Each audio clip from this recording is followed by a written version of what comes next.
The inspiration for the book was really about the subject of stealing. I got very interested in this. Two things really. Over the years, talking to friends who've ever stolen something as a child, I found that people's memory for it was incredibly strong. Like they remembered it incredibly vividly, and they still felt bad about the thing they stole, and in some cases still had it. So that started me off thinking about it. And then also, I had a boy who I taught who was a kleptomaniac in my first teaching job. He was in year 9 in a school, and we used to have him accompanied when he wanted to go to the loo because he couldn't be allowed out of the classroom on his own. He would steal absolutely everything he could get his hands on in the corridor, in all the coats, and he'd also steal around the classroom. And at the end of the day, the head of PE used to make him empty all his pockets out and take everything back. And so I thought about him quite a bit, and I thought about writing a story that wasn't about someone stealing because they needed the things. That was very important in my story. I wanted to write about somebody with a different kind of need, not a physical need, not being hungry and needing food, but somehow needing it psychologically, so having a kind of feeling, an impulse to steal. And I thought very carefully about what would make that happen in the life of a child.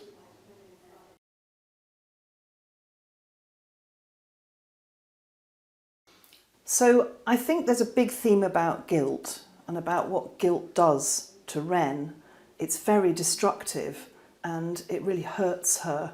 And I think that there are other themes in the book about friendship. So Wren encounters this boy called Casper, and Casper's like a kind of opposite pole to Wren, really.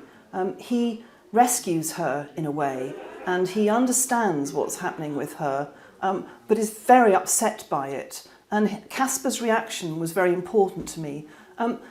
Talking about why I wrote it, I think I wanted to show something about friendship, really. I wanted to show how far a friend might go to support another friend, and in this case, a child friend, totally seeing what needs to be done and very bravely stepping up and doing it. So there's a lot about friendship there. I think if you show children struggling through tricky things, sometimes it can be helpful for people reading it, either because it builds their empathy towards other people that they know, or because they themselves find there are things that they struggle with, where they have to really think about how to react to something, and sometimes might set off down a path that seems a bad idea, and think about it carefully and change their minds. So I guess books are always about kind of putting us in the mind of a character and helping us to think through something that might be very difficult for us.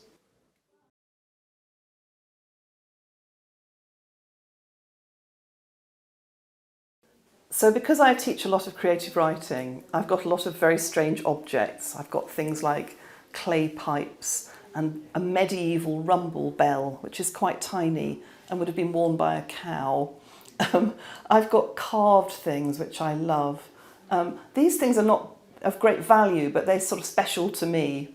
I also think I'd probably put some chocolate in there because I really love chocolate, and things to do with my family, things that they've made, things that they've written to me, and probably lots of photos of them as well.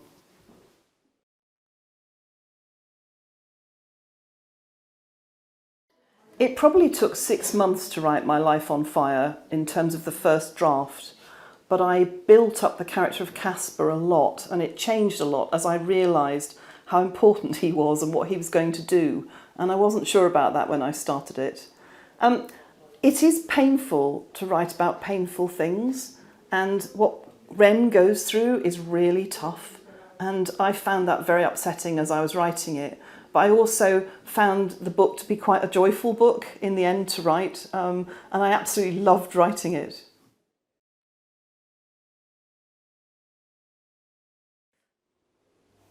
So stories are not real life. We make them up.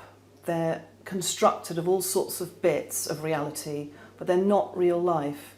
I think if somebody's really struggling with something hard, I'd always advise them to find an adult that they trust to talk it through. So the story that I've told is not that. but it's a story, and I think young people always should find someone they trust and put them in their confidence and tell them something that's happening to them that's hard. So you should read the book if the situation intrigues you, and I hope that it will. I hope that you'll love the characters and that will keep you reading. It's a novel that's so much about friendship and what friendship can be. And I think there's a lot about empathy in the story and about understanding somebody else's situation, but you've got to enjoy it. So as you read it, I hope you'll enjoy it. I hope you'll find it an easy read, and I hope that you get lots out of it and lots of discussion too.